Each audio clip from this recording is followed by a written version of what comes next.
Amid the cold night of the Himalayas, an old Lama sits before a fading fire inside a stone monastery, telling a story that humanity has long forgotten. He speaks of an age when men could see with their souls, when light and shadow walked side by side. It was a time of wisdom, ambition, and silence, the dawn of the first age of awakening. This film is a fictional narrative inspired by ancient legends and philosophical reflections, a story about memory, curiosity, and the endless search for truth. Listen to the old Lama's voice and let the flame of forgotten history awaken within you. Long ago, within the torn pages of history, there existed a chapter that was never allowed to be told. It spoke of the true origin of humankind, a truth that no king, no priest, no scientist ever wished to acknowledge. The elders whispered of a time before the first pyramid rose, before the first empire claimed the earth. They spoke of a civilization so ancient, so advanced, that its memory itself was forbidden. They called it the first age of awakening, an age when humanity could see not only with their eyes, but with their souls. It was an era when light and shadow walked side by side, when those born of the heavens lived among men, and when ambition reached beyond the stars. The old storyteller paused, his fingers tracing the rim of a cracked teacup. His eyes were distant, reflecting the flicker of the oil lamp beside him. "My children," he said in a low voice, "every empire falls, but what truly vanishes is not stone nor gold, it is memory." Beneath the sand and soil of forgotten continents, archaeologists unearthed stones inscribed with symbols no one could read. They were called the Tablets of Wisdom. Legend said these tablets were left behind by those who came from the sky, beings who descended in fire and light, teaching humanity the secrets of creation.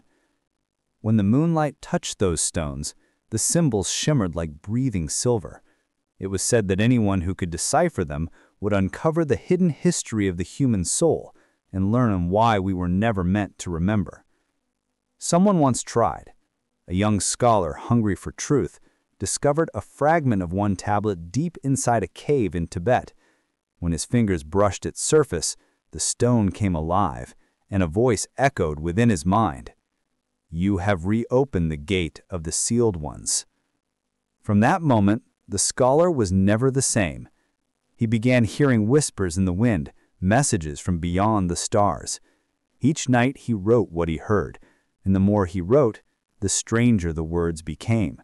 It was as if something was using his hand to speak. The old storyteller leaned closer, his shadow dancing on the wall. "And those writings, my children," he said in a low voice, "they became the first chapter of what we now call the forbidden history of Earth." No one knows where that scholar disappeared, but ever since then, when travelers reach that cave, the sky changes color, and snow falls in the middle of summer. They were known by many names throughout the ages: the Hidden Order, the Watchers of Time, the Silent Brotherhood. But their true name had long been erased from every record, surviving only in whispers passed down through generations. Some said they were the descendants of the first beings who came from the stars. Others believed they were mortals chosen to guard the truth from those unworthy to know it. The old storyteller took a deep breath, his gaze lost in the glow of the fire. "In every era," he murmured, "when humanity grows too close to rediscovering the ancient light, they appear, quietly, invisibly, to turn us away." According to what remains of forbidden manuscripts, there were once 7 of them, 7 keepers, each guarding a different fragment of the truth. Their task was not to hide it forever, but to ensure it would only resurface when humanity was ready. Yet readiness never came. Instead, greed and fear grew stronger than wisdom.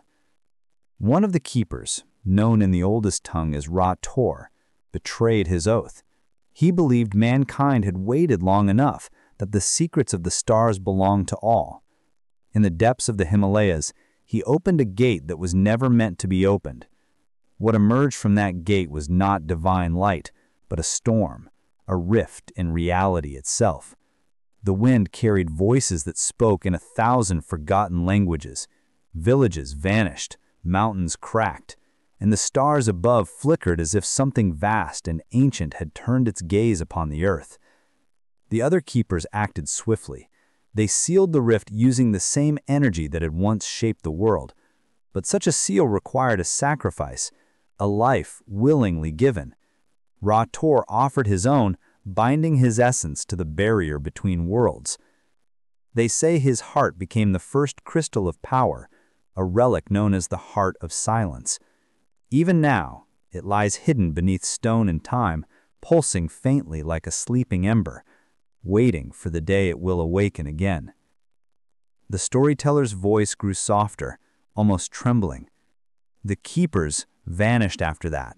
Some say they turned to dust, others that they still walk among us, unseen, watching, guiding, erasing when needed. He looked into the eyes of his listeners, his tone lowering to a whisper. When great discoveries suddenly become silenced, when ancient sites collapse without cause, when knowledge vanishes overnight, remember, it is never by chance. It is the keepers doing what they have always done. He poured another cup of tea, the sound of boiling water filling the silence. The scholar from Tibet was not the first to awaken the old ones, he said, and he will not be the last. The cycle continues, because curiosity is both the gift and the curse of mankind. The fire crackled and shadows danced upon the old man's face. Someday, he added, someone will find the Heart of Silence again, and when that happens, the stars will speak once more. Centuries passed. The world changed. Empires rose and crumbled again. Languages died and were born again. Yet the silence of the heart remained unbroken. But silence, as the old man once said, is never eternal. It only waits. It was during the twilight of the 19th century that the first sign appeared again.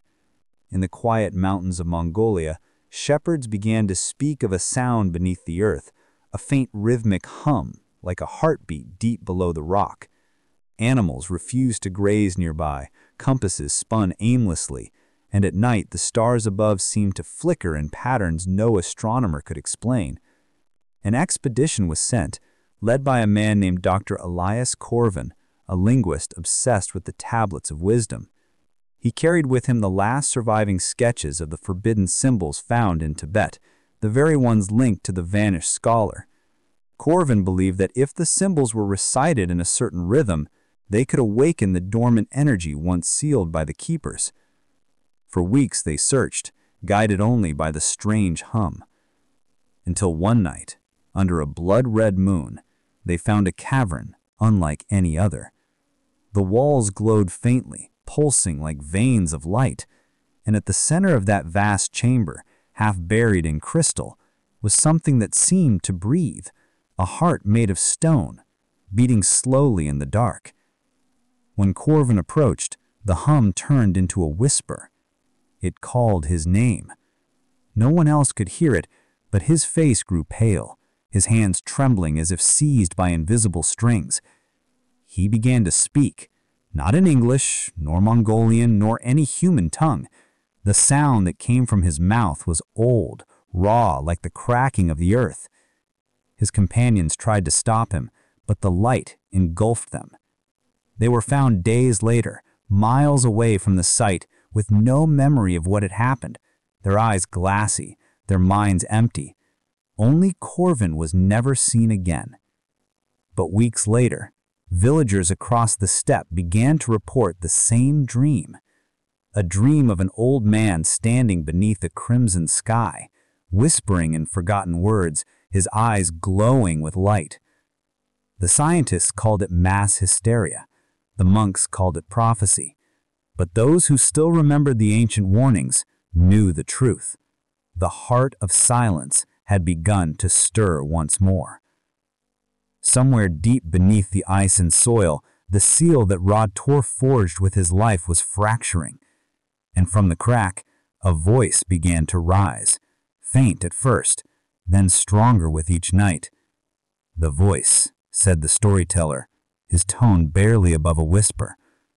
"It is not a sound one hears, it is a memory that hears you." He looked toward the horizon, where storm clouds gathered in unnatural spirals. When that voice returns, it does not speak to the ears, but to the soul. And when enough souls remember, the world itself begins to awaken. The return of the voice was not heard by all, only to those whose dreams were already cracked. Artists, children, the mad, and the dying, they were the first to sense it. They began to paint, to sing, to write in languages they had never learned. A painter in Prague covered his walls with spirals of black and gold, symbols almost identical to those on the ancient tablets. A blind girl in Kyoto began humming melodies that made... The monastery was said to have no doors. Those who were meant to enter found the way.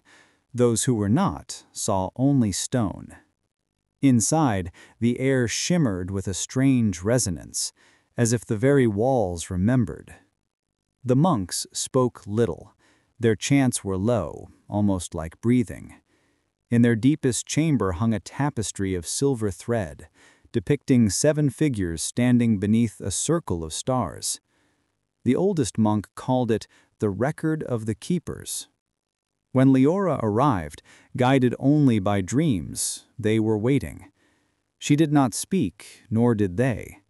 They simply placed before her a fragment of crystal, warm to the touch, pulsing faintly like a living thing.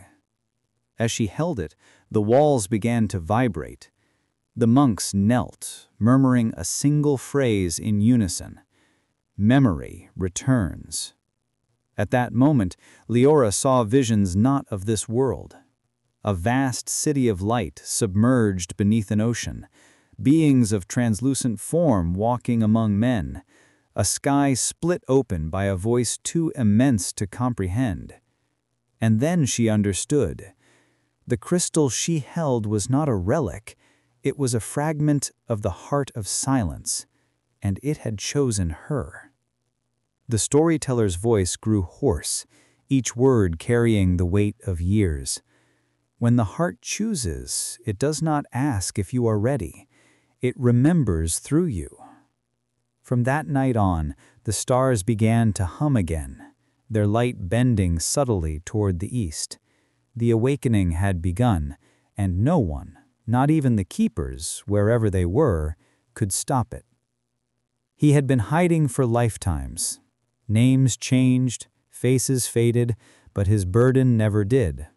Among mortals he walked unnoticed, a scholar, a vagabond, a man who remembered too much. His name was now Cowan, though once, ages ago, he had been one of the 7, the last surviving keeper. He had watched the world forget, watched civilizations bury their own truth beneath gold and concrete. And now he could feel the pulse again. In a small temple near Kathmandu, he lit a single lamp and waited. The air trembled, as if anticipating something vast. He knew what it was. The heart was waking, and the child had already been chosen. For centuries, his order had ensured that the heart remained asleep. Now that it stirred, he faced a choice he had long dreaded: to seal it once more, or to let it speak and risk the return of what lay beyond. The choice, he whispered, was never ours. It was always the world's. As dawn broke, he took a deep breath and stepped into the courtyard. Above him, clouds swirled into a perfect circle, an eye in the sky. And within that stillness, he felt the presence of every keeper before him, their voices merging into one final echo: remember. When memory returns, it does not whisper, it roars. Mountains shift, oceans sigh. The wind carries patterns once written in the stars. Across the world, ancient sites began to hum. The pyramids glowed faintly at midnight. The stones of Stonehenge vibrated in harmony with the Andes. From the frozen poles to the deepest jungles, the same resonance filled the air, a low, steady rhythm like the heartbeat of the planet itself. The heart of silence was no longer silent. It was calling to all who could remember. Leora awoke one night to find her walls covered in light, symbols burning softly, forming constellations across her ceiling. Her voice trembled as she whispered the words that appeared before her. "We are awake."